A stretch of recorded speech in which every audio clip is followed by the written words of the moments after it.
विद्यालय तो है, 1 से लेकर 8 तक विद्यालय में सिर्फ 2 टीचर हैं। और किस तरीके से पूरे बच्चों का भविष्य बना सकते हैं, आप सोच सकते हैं। और जिस विद्यालय में 1 से लेकर 8 तक विद्यालय है, उसमें 8 टीचर हैं, लेकिन वो 8 टीचर भी बच्चों को नहीं पढ़ा पा रहे हैं। बहुत समस्या है। आप उत्तर प्रदेश की हर गलियों में जाएंगे तो जितने भी विद्यालय का बाउंड्री आप पहले देखिएगा, सर्वे करिएगा, तो बाउंड्री घिरा हुआ पड़ा रहेगा। और रोड का किनारे जब पड़ा रहता है, अगर बच्चों का जब छुट्टी होती है तो रोड पर अगर जाती है, एक्सीडेंट होता है, उनका मृत्यु होता है, इसका जिम्मेदार कौन होगा? उत्तर प्रदेश सरकार की शिक्षा व्यवस्था बहुत ही घटिया है। इसको सुधारने के लिए हम सभी को सोचने की जरूरत है। शौचालय की व्यवस्थाएं नहीं है। 1 से लेकर 8 तक जिस विद्यालय में शौचालय की व्यवस्था न हो, 8 में पढ़ने वाली बच्ची हमारे दीदी जो 8 में पढ़ती है, उनका उम्र 13-14 साल होता है। वो सोच सकते हैं कि बाहर में सोच कैसे जाएंगे। हम समझ रहे हैं, हमारी विद्यार्थी है, बस बोलेंगे, समझ रहा हूं तो ये चीज है। अब सोचिए कि कैसे मतलब किया जाए, इसके बारे में आप लोग गहनता करिए। पानी की बहुत बड़ा समस्याएं हैं। आयुष्मान कार्ड तो बन गया है, लेकिन उनकी दवाइयां नहीं हो पा रही है। तो हमको इस पर ऐसा हमको सोचना है कि ऐसी कौन सी सिस्टम लाया जाए जो सरकार भी सुने और गरीब जनताओं का भी काम हो। इसके बारे में सोचने की जरूरत है। लहरों की डर से नौका पार नहीं होती, कोशिश करने वाले की कभी हार नहीं होती, कोशिश करने वाले की कभी हार नहीं होती। एक छोटा सा चीजी दाना लेकर चलती है, चढ़ती दीवारों पर 100 बार फिसलती है। मन का विश्वास लोगों में साहस भरता है, चढ़कर गिरना, गिरकर चढ़ना ना करता है। आखिर उसकी कोशिश बेकार नहीं होती, और कोशिश करने वाले की कभी हार नहीं होती, कोशिश करने वाले की कभी हार नहीं होती। साथियों, समय का बहुत अभाव है, मैं ज्यादा नहीं कुछ कर पा रहा हूं, लेकिन फिर भी आप इस हमने जो बात कहा, इस विचारों पर गौर करिएगा, सोचिएगा और इसको अमल करने की जरूरत है। अमल करेंगे तो हम सब का साथ होगा, क्योंकि एक व्यक्ति कुछ नहीं कर सकता। अगर हम सब साथ मिल जाए तो पूरे देश का निर्माण कर सकते हैं, पूरा राष्ट्र का निर्माण कर सकते हैं, और हर एक बच्चे को डॉक्टर, इंजीनियर, आईएएस बनाने की भी क्षमता रखते हैं। जय हिंद, जय भारत, भारत माता की जय। आज लखनऊ के गांव परिषद धरती पर विश्वविद्यालय यूनिवर्सिटी में सोनभद्र विकास संगठन का जो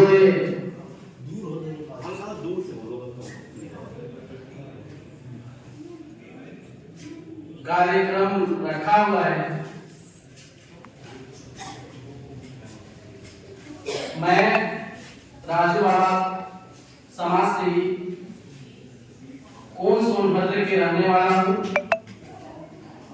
जो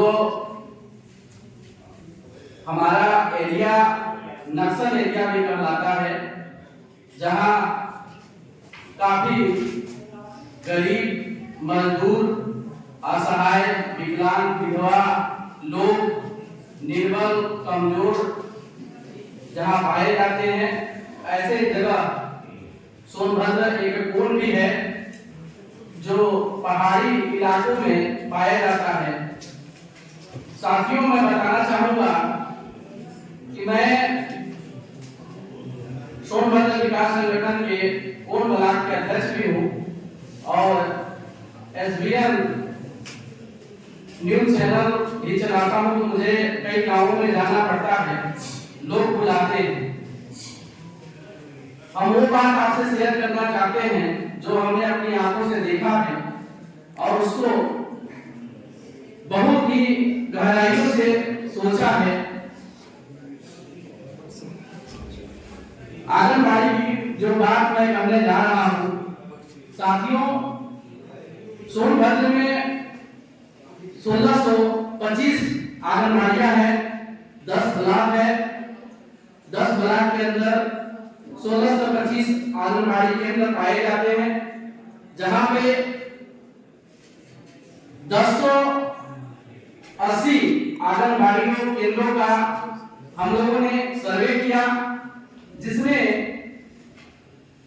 तमाम आंगनबाड़ियां, पहले तो उसकी छत इतना जर्जर है, मैंने कई वीडियो भी बनाए हुए हैं, YouTube पर जाके सर्च करेंगे राजू बाबा ऑफिशियल, तो आपको बहुत सारे आंगनबाड़ियां जो केंद्र है पूरी उसकी छत जर्जर है, वो कब गिर जाएगी उसकी कोई गारंटी नहीं है। और जो उसके अंदर बच्चे लाभ लेने के लिए आते हैं, जैसे पोषक आहार, जो गर्भवती महिलाएं होती हैं उनको आंगनबाड़ी केंद्र में ही दिया जाता है। समस्याएं ऐसी उत्पन्न होती है कि वो कब गिर जाए कोई उसकी गारंटी नहीं है। इसकी जिम्मेदार कौन होगा, इसके बारे में कौन सोचेगा, किनको इसके बारे में सोचना चाहिए। अगर किसी एक व्यक्ति उस दीवार के नीचे, और ऐसा हुआ एक बार छत गिर गई, 5-6 लोग घायल हुए, जिसमें 2 लोगों की मौत भी हो गई, सरकार उस पर चुप रही।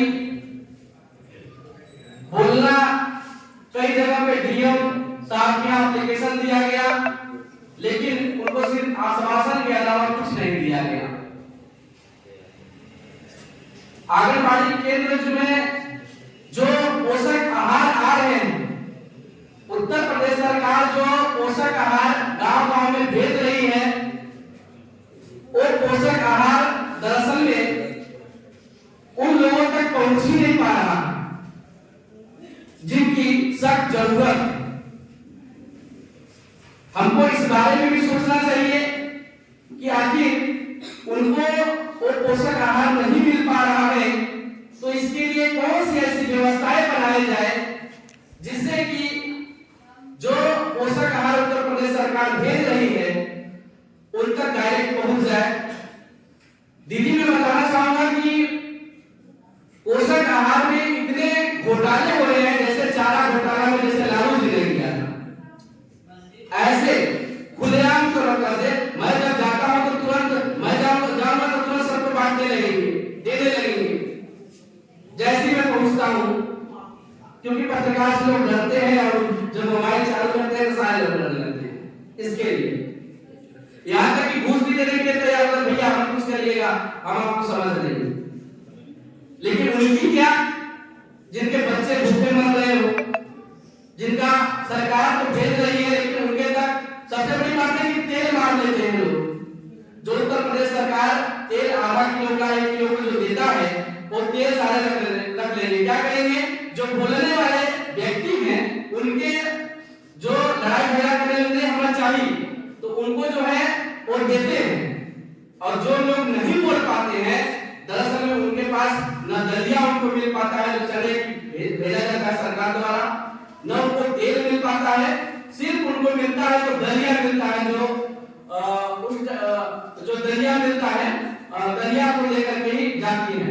मैं एक चौराहा पर बैठा हुआ था, एक गांव था मिठनिया, वहां पे बैठा हुआ था और उसके 2 बच्चे थे, एक 1.5 साल का बच्चा था और एक जो है 2.5 साल का बच्चा था, और एक गर्भवती भी थी, और उनको सिर्फ दलिया देकर के बैठा दिया गया था आंगनबाड़ी केंद्र से। जब हमने वहां पे पहुंचा तो हमने देखा, सुनिए ये क्या लेके जा रही है, आंगनबाड़ी केंद्र से दलिया मिला, क्यों दाल क्यों नहीं मिला, तेल क्यों नहीं मिला? तो उन्होंने कहा कि देवे नहीं करती। बहुत दुख हुआ, दुख के साथ मैं उस महिला को अपने गाड़ी पर बैठाया और मैं वही आंगनबाड़ी केंद्र पर गया, और जो आंगनबाड़ी केंद्र पर गया तो वो महिला हमको पहचानती थी जो आंगनबाड़ी केंद्र चलाती थी, और देख करके तुरंत डर गई। जब मैं वहां पे गया, उनकी क्यों मैडम इनको आपने दाल क्यों नहीं दिया, तेल क्यों नहीं दिया? अरे राजू बाबू खत्म हो गया है, मैं अच्छा एक काम कर, तू तलवा देना, इनके दे दो, ठीक, फिर थोड़ा अगला बार में हम दे उसको तेल दिया, दाल दिया, हमने कहा कि अगले बार से गड़बड़ नहीं होना चाहिए। सरकार अगर आपको दे रही है तो आप उन लोगों तक अधिकार पहुंचाइए, ताकि हर सबसे बड़ी बात यह है कि जो बच्चे कुपोषित हो जा रहे हैं, हमारे गांव में बहुत सारी समस्याएं हैं बच्चे कुपोषित होने का। दरअसल में क्या है कि जो आशा है, जो एएनएम है, वो सही समय पर न बच्चों का टीकाकरण कर पा रही है, न उनको उनका कार्ड बना रही है, कार्ड भी नहीं बना रही है, न उनको पोलियो ड्रॉप पिलाया जा रहा है। सरकार उनको वेतन भी दे रही है, फिर भी वो काम करने में असमर्थ हो जा रही है। हमने गया ऐसे कई जगहों पर सर्वे किया, जब टीका नहीं करने लगेगा, जब पोलियो ड्रॉप नहीं पिलाया जाएगा तो बच्चे तो कमजोर होंगे। उनका क्या जाता है?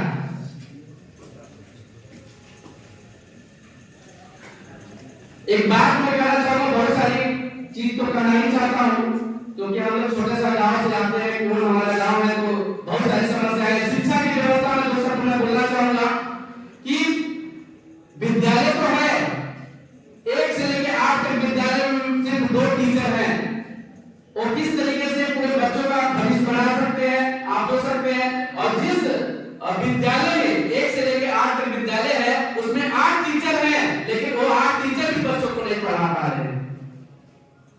बहुत समस्याएं हैं। आप उत्तर प्रदेश की हर गलियों में जाएंगे तो जितने भी विद्यालय का बाउंड्री आप पहले देखिएगा, सर्वे करिएगा, तो वो बाउंड्री घिरा हुआ पड़ा रहेगा, और रोड का किनारे जब पड़ा रहता है, अगर बच्चों का जब छुट्टी होती है तो रोड पर अगर जाती है, एक्सीडेंट होता है, उनका मृत्यु होता है, इसका जिम्मेदार कौन होगा? उत्तर प्रदेश सरकार की शिक्षा व्यवस्था बहुत ही घटिया है। इसको सुधारने के लिए हम सभी को सोचने की जरूरत है। शौचालय की व्यवस्थाएं नहीं है। 1 से लेकर 8 तक जिस विद्यालय में शौचालय की व्यवस्था न हो, 8 में पढ़ने वाली बच्ची, हमारे दीदी जो 8 में पढ़ती है, उनका उम्र 13-14 साल होता है, वो सोच सकते हैं कि बाहर में सोच कैसे जाएंगे।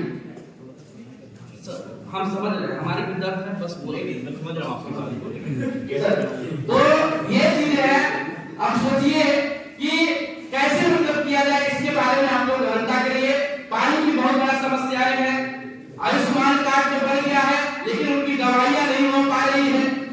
तो हमको इस सब पर ऐसा हमको सोचना है कि ऐसी कौन सी सिस्टम लाया जाए जो सरकार भी सुने और गरीब जनताओं का भी काम हो। इसके बारे में सोचने की जरूरत है। लहरों की डर से नौका पार नहीं होती, कोशिश करने वाले की कभी हार नहीं होती, कोशिश करने वाले की कभी हार नहीं होती। एक छोटा सा चीजी दाना लेकर चलती है, चढ़ती दीवारों पर 100 बार फिसलती है, मन का विश्वास लोगों में साहस बढ़ता है, चढ़कर गिरना, गिरकर चढ़ना ना करता है, आखिर उसकी कोशिश बेकार नहीं होती, और कोशिश करने वाले की कभी हार नहीं होती, कोशिश करने वाले की कभी हार नहीं होती। साथियों, समय का बहुत अभाव है, मैं ज्यादा नहीं कुछ कह पा रहा हूं, लेकिन फिर भी आप इस हमने जो बात कहा, इस विचारों पर गौर करिएगा, सोचिएगा, और इसको अमल करने की जरूरत है। अमल करेंगे तो हम सब का साथ होगा, क्योंकि एक व्यक्ति कुछ नहीं कर सकता। अगर हम सब साथ मिल जाए तो पूरे देश का निर्माण कर सकते हैं, पूरा राष्ट्र का निर्माण कर सकते हैं, और हर एक बच्चे को डॉक्टर, इंजीनियर, आईएएस बनाने की क्षमता रखते हैं।